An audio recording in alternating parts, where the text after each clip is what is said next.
Trump grabbed Maduro not for regime change, but to cut the head off the narcotics trafficking networks tied to global oligarchs.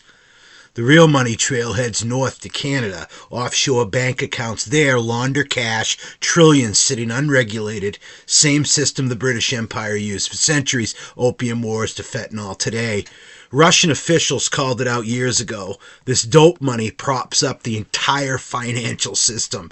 It doesn't stop at borders. It flows clean into Wall Street. Hedge funds, dark pools, naked shorts. Your average trade might be swimming in that river. MMTLP got halted because exposing it would flood the street with light nobody wants. Let's dive deeper here. Think about how those Canadian havens act like silent partners, enabling everything from border crossings to stock manipulation without a trace. It's not just cash, it's power. Buying silence in boardrooms and back rooms alike. But who pressed the halt?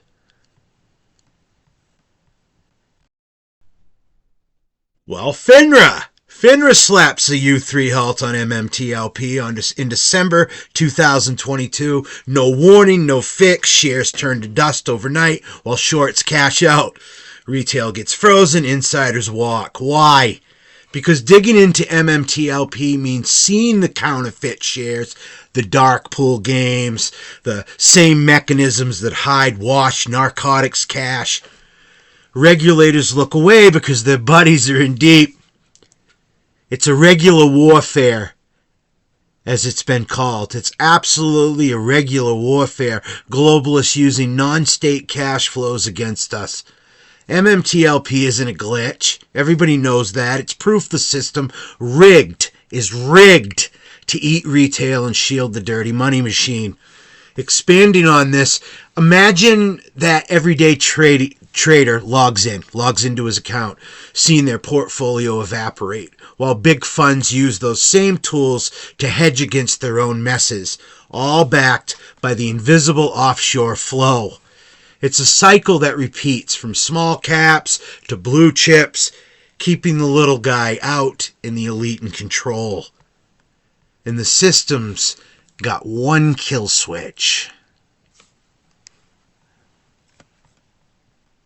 The Insurrection Act, codified as 10 U.S. Code Chapter 13, gives the president power to deploy military domestically when there's rebellion against federal authority or when law enforcement breaks down completely, like when regulators actively protect fraud and treason-level corruption. If financial regulators are complicit in laundering and enabling economic sabotage, naked shorting that tanks companies, halts the steal from citizens, that's insurrection against the rule of law. Trump can invoke it, send in forces to secure records, freeze accounts, force real audits. No more hiding behind regulatory discretion. This act has been used before. Now it's perfect for cleaning domestic financial rebellion. To build on that, consider historical precedents like its invocation in civil rights eras or disasters. It's not new, but applying it to financial treason could rewrite how we handle white-collar crimes, turning excuses into evidence overnight.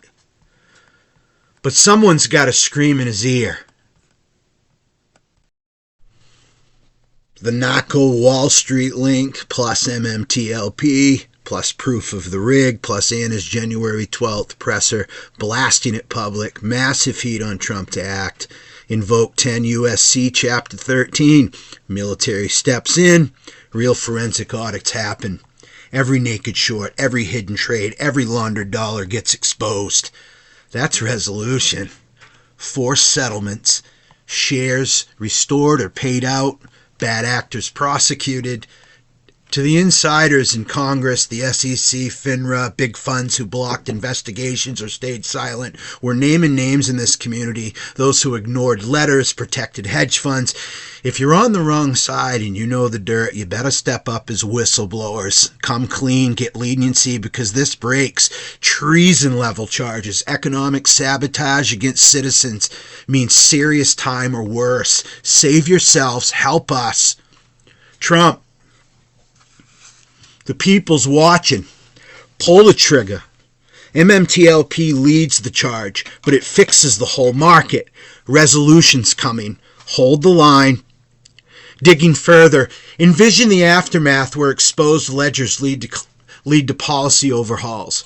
In markets where retail finally gets a fair shake, turning this mess into a blueprint for future fights against systematic fraud.